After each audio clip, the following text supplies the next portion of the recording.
ವೀಕ್ಷಕರೇ ನಮಸ್ಕಾರಗಳು. 99% ಸೋತಿರುವ ಪಂದ್ಯವನ್ನು ಗೆಲ್ಲಿಸಿಕೊಟ್ಟ ರೋಹಿತ್ ಶರ್ಮಾ ಇನ್ನು ವೀಕ್ಷಕರೇ ಈ ಒಂದು ಪಂದ್ಯವನ್ನು ಗೆದ್ದುಕೊಂಡು ವಿಶ್ವ ದಾಖಲೆ ನಿರ್ಮಿಸಿತು ಭಾರತ ತಂಡ.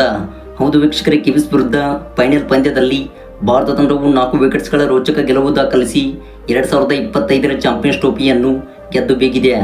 ವೀಕ್ಷಕರೇ, ಈ ಒಂದು ವಿಡಿಯೋದ ಸಂಪೂರ್ಣ ಅಪ್ಡೇಟ್ಸ್ ಬಗ್ಗೆ ತಿಳಿಯೋದಕ್ಕಿಂತ ಮುಂಚಿತವಾಗಿ ಭಾರತ ತಂಡದ ಈ ಪ್ರದರ್ಶನಕ್ಕೆ ದಯವಿಟ್ಟು ಈಗಲೇ ಬಿಡೋಗೊಂದು ಲೈಕ್ನ ವ್ಯಕ್ತಪಡಿಸಿ. ಹಾಗೆ ಪ್ರತಿಯೊಬ್ಬರೂ ಕೂಡ ದಯವಿಟ್ಟು ಕಾಮೆಂಟ್ ಬಾಕ್ಸಲ್ಲಿ ಇಂಡಿಯಾ ಚಾಂಪಿಯನ್ಸ್ ಎಂದು ಕಾಮೆಂಟ್ನ ಮಾಡುವ ಮೂಲಕ ನಿಮ್ಮ ಅತ್ಯಮೂಲ್ಯವಾದ ಕಾಮೆಂಟ್ಸ್ಗಳನ್ನು ತಿಳಿಸಿ. ಹಾಗೆ ಇದೇ ರೀತಿ ಸ್ಪೋರ್ಟ್ಸ್ ಮಾಹಿತಿಗಾಗಿ ದಯವಿಟ್ಟು ನಮ್ಮ ಚಾನಲ್ನ ಈಗಲೇ ಸಬ್ಸ್ಕ್ರೈಬ್ ಮಾಡಿಕೊಳ್ಳಿ. ವೀಕ್ಷಕರೇ, ಇಂದು ದುಬೈನ ಕ್ರೀಡಾಂಗಣದಲ್ಲಿ ಭಾರತ ಹಾಗೂ ನ್ಯೂಜಿಲೆಂಡ್ ತಂಡವು ಫೈನಲ್ ಪಂದ್ಯದಲ್ಲಿ ಎದುರಾಗಿದ್ದವು.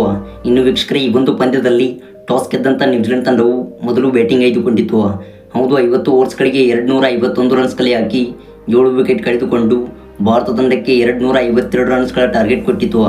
ಬಳಿಕ ವೀಕ್ಷಕರೇ, ಈ ಒಂದು ಗುರಿಯನ್ನು ಬೆನ್ನಟ್ಟಿದ್ದ ಭಾರತ ತಂಡವು 49 ಓವರ್ಸ್ಗಳಿಗೆ 254 ರನ್ಸ್ ಕಲೆ ಹಾಕಿ 6 ವಿಕೆಟ್ ಕಳೆದುಕೊಂಡು 4 ವಿಕೆಟ್ಸ್ಗಳ ಭರ್ಜರಿ ಗೆಲುವು ದಾಖಲಿಸಿದೆ.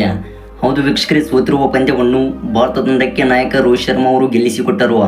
ಹೌದು, ಮಹತ್ವದ ಇನ್ನಿಂಗ್ಸ್ ಆಡುವ ಮೂಲಕ 83 ಎಸೆತಗಳಲ್ಲಿ 7 ಬೌಂಡ್ರಿ ಹಾಗೂ 3 ಸಿಕ್ಸರ್ನೊಂದಿಗೆ 76 ರನ್ ಸಿಡಿಸಿ ಮಿಂಚಿದ್ದಾರೆ.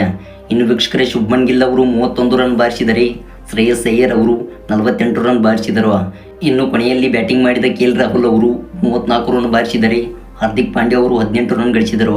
ಇನ್ನು ವಿನ್ನಿಂಗ್ ರನ್ ಬಾರಿಸುವ ಮೂಲಕ ರವೀಂದ್ರ ಜಡೇಜಾ ಅವರು ಪಂದ್ಯವನ್ನು ಗೆಲ್ಲಿಸಿಕೊಟ್ಟರು.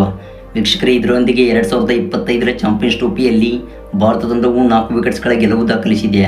ವೀಕ್ಷಕರೇ, ಇದಾಗಿತ್ತು ಈ ಒಂದು ಪಂದ್ಯದ ಬಗ್ಗೆ ಸಂಪೂರ್ಣ ಹೈಲೈಟ್ಸ್.